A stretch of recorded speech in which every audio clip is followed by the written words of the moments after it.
नमस्कार साथियों। तो कैसे हैं आप लोग? आशा करते हैं आप लोग बेहतर होंगे। तो हम कल जो है बताए थे आप लोगों को कि व्यंजक व्यंजक बीजी व्यंजक ना, तो बीजी व्यंजक के बारे में हमने आपको समझाया था। तो आइए आज स्टार्ट करते हैं उसके आगे की कहानी। तो बीजी व्यंजक में जैसे आपने सीखा था, क्या सीखा था आपने कि अगर हम 5+x कर रहे हैं तो यह एक बीजी व्यंजक हो जाएगा, जिसमें हमारा एक अंक होगा और एक चर के पद में होगा। ठीक है, तो इस तरह से कुछ हम बीजी व्यंजकों को बनाते हैं। जैसे और भी बीजी व्यंजक हो सकते हैं 5x² प्लस के 7, ठीक, 3x प्लस के 8, 9x प्लस के 9, 4x प्लस के 4।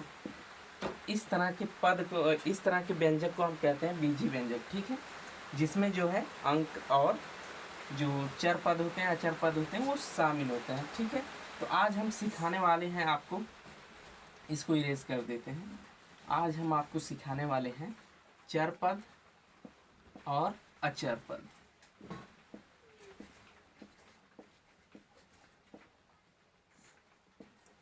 इसको इंग्लिश में कहते हैं लाइक टर्म, और इसको कहते हैं dislike term. No no no no, इसको कहते हैं वेरिएबल। क्या कहते हैं? वेरिएबल।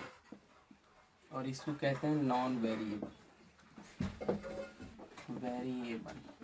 ठीक, अब देखिए, जैसे आपको पता है ना कि 5x प्लस के 4 कर दिया जाए और इसमें पद पूछा जाए तो एक पद, दो पद।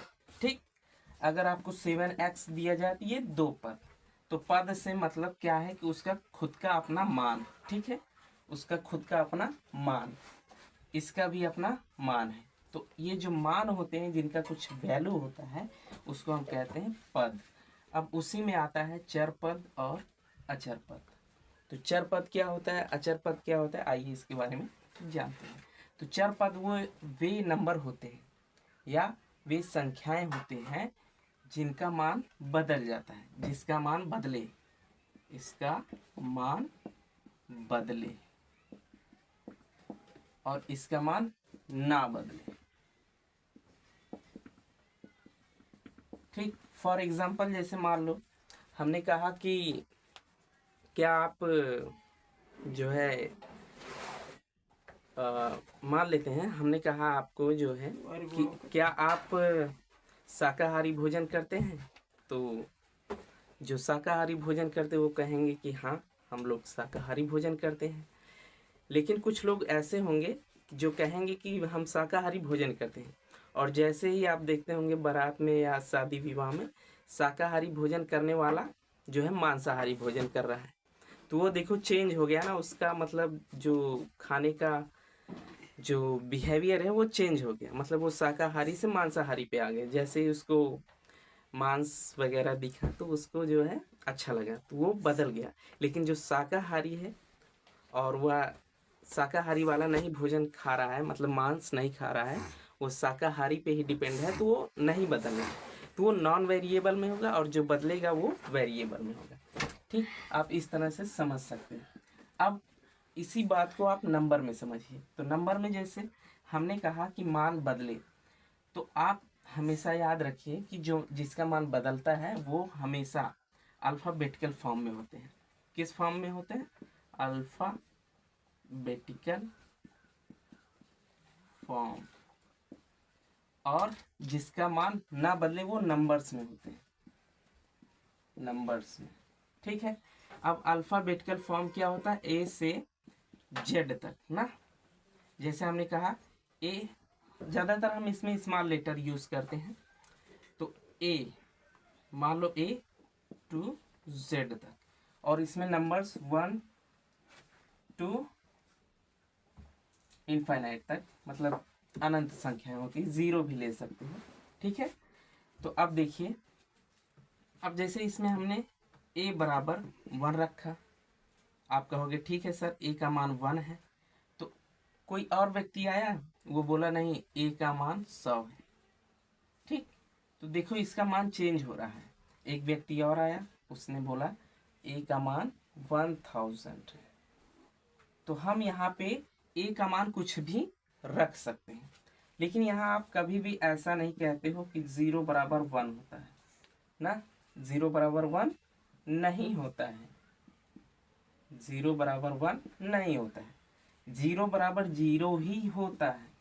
अब देखो 0 जो है वो 0 से ही इक्वल होगा, वो बराबर नहीं होगा। उसी तरह आप कहोगे कि 2 बराबर 10 नहीं होगा, ठीक। तो ये मान नहीं बदलते हैं, 1 बराबर 1 होगा, 2 बराबर 2 होगा, ये मान नहीं बदलता। जिसका मान नहीं बदले वो कांस्टेंट होता है, नॉन वेरिएबल होता है, इसको कांस्टेंट भी कहते हैं, ठीक है, कांस्टेंट। तो इतनी बातें आपको समझ में आई होंगी कि मतलब जिसका मान ना बदले। जैसे हर जगह आप कहीं भी जाएंगे तो 1 बराबर 1 ही होगा, 1 बराबर 1 होगा, 100 बराबर 100 होगा। मतलब आप 100 रुपये देंगे किसी को तो वो आपको 100 रुपये ही देगा। ऐसा नहीं कि 100 के बदले 1000 रुपये देगा, गलत। 100 रुपये के बदले आपको कोई 1000 रुपये नहीं देने वाला, ठीक। लेकिन यहाँ पे क्या है कि आप यक्स बराबर 1 रख सकते हो। आप कहोगे नहीं नहीं सर आप 1000 रख लीजिए। जब रखने की बात आएगी तो आप कुछ भी मान रख सकते हैं। तो ये होता है चर पद और ये होते हैं अचर पद। चर पद जिसका मान बदल जाए, अचर पद जिसका मान न बदले। आई होप आपको यह समझ में आ रहा होगा। तो ठीक है, तो आगे बढ़ते हैं। इसको हम इरेज कर दे रहे हैं। अगर आपको लिखना है तो आप जो है वीडियो पॉज करके लिख सकते हैं, ठीक है। अब बढ़ते हैं हम लोग, हाँ अब बढ़ते हैं हम लोग लाइक टर्म और डिसलाइक टर्म, सजातीय पद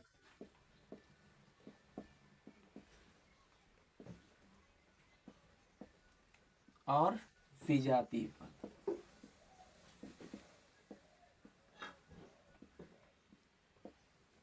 इसको कहते हैं लाइक टर्म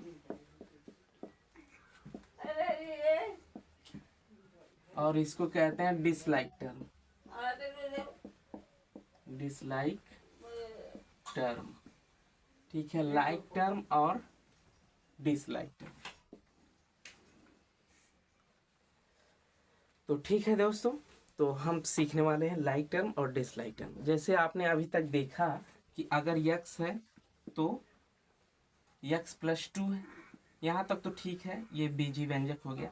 लेकिन आप अगर देखेंगे कि जैसे यक्स वाला यक्स में जुड़ जाएगा तो इसको कहोगे आप सर 2x है।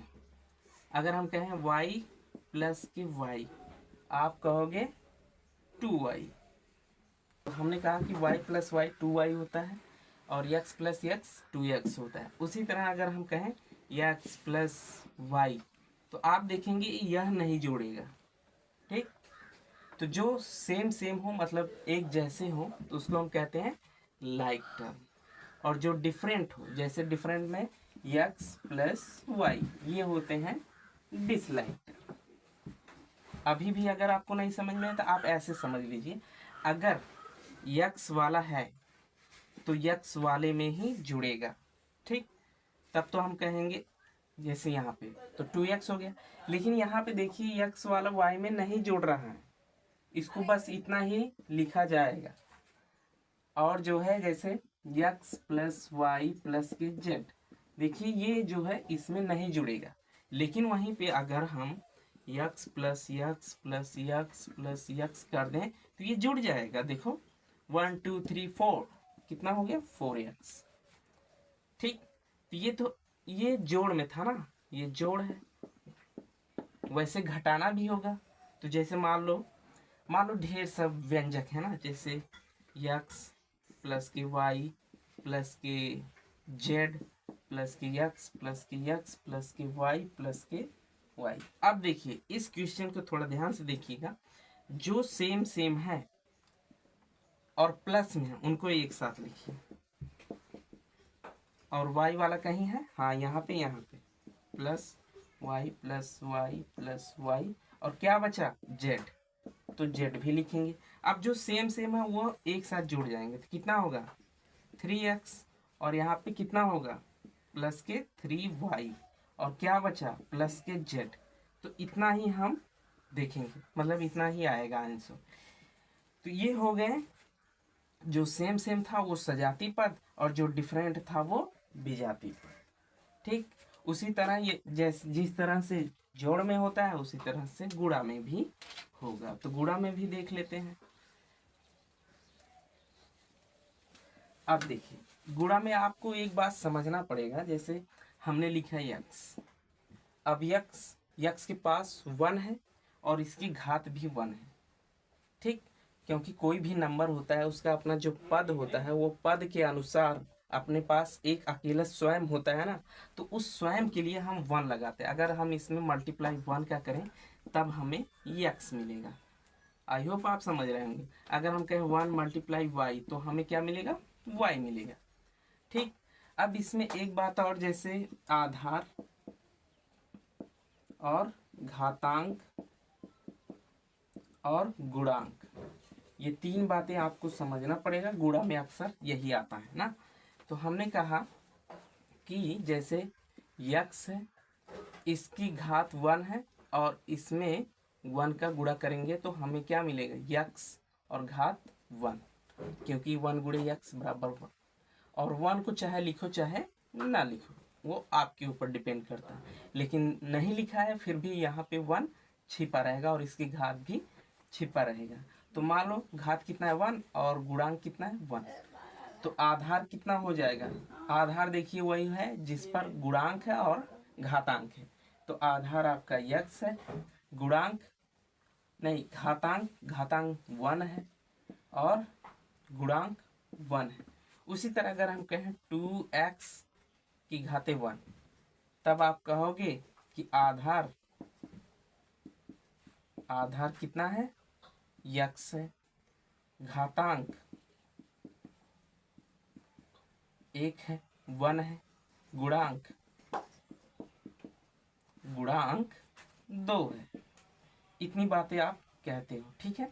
उसी तरह अगर आपसे पूछा जाए कि 4x की घाते 3, तो आप कहोगे कि आधार कितना है, यक्स है, घातांक कितना है 3 है, गुणांक कितना है 4 है।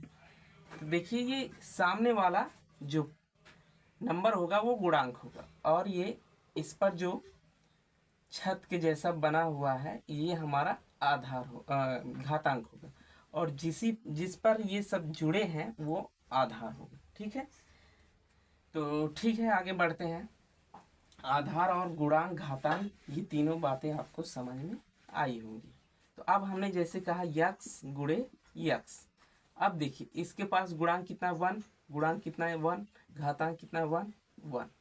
तो 1 का गुणा 1 में करेंगे 1 मिलेगा, यक्स का गुणा यक्स में करेंगे तो एक यक्स लिखेंगे और घातों को जोड़ देंगे तो 1 + 1 कितना हो जाएगा, 1 का गुणा यक्स में तो यक्स आएगा और यक्स की घाते 2।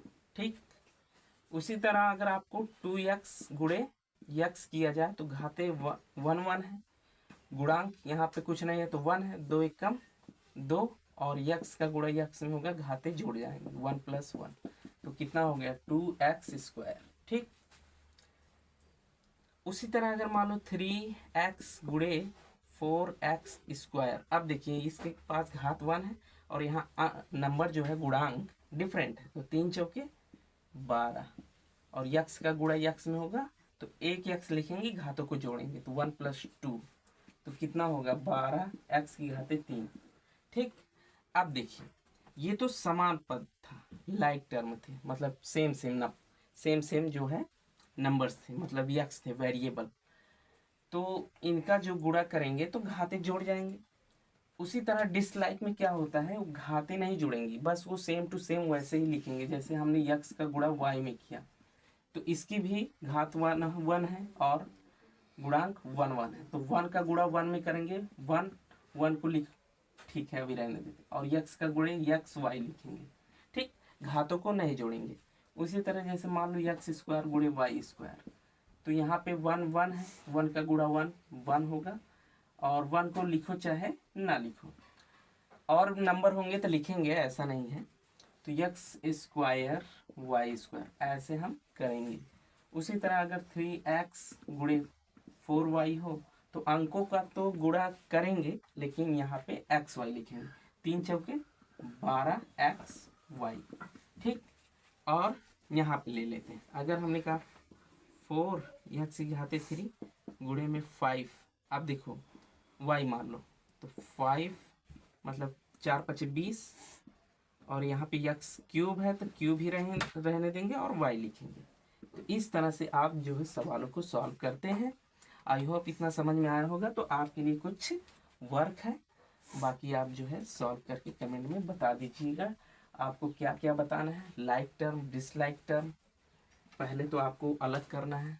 जैसे पहला क्वेश्चन आपको लाइक टर्म डिसलाइक बताना है, तो ये HW है। मैंने कहा यक्स और प्लस के वाई प्लस के x. Like term dislike term आप जानते हैं, आप जो है इसको सॉल्व करके बताएंगे। ठीक, दूसरा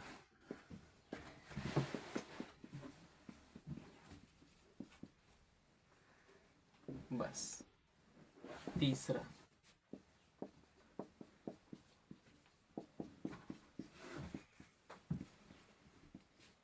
ठीक है।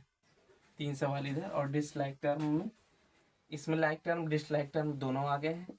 अब अगला गुणा में, गुणा में जैसे 5x घाते 1 मल्टीप्लाई वाई, ये पहला हो गया। दूसरा 3x की घाते 3 मल्टीप्लाई में y की घाते 3। तीसरा 5x की घाते 4 मल्टीप्लाई में 4x की घाते 4। ठीक है। नंबर 4 x गुणे y स्क्वायर।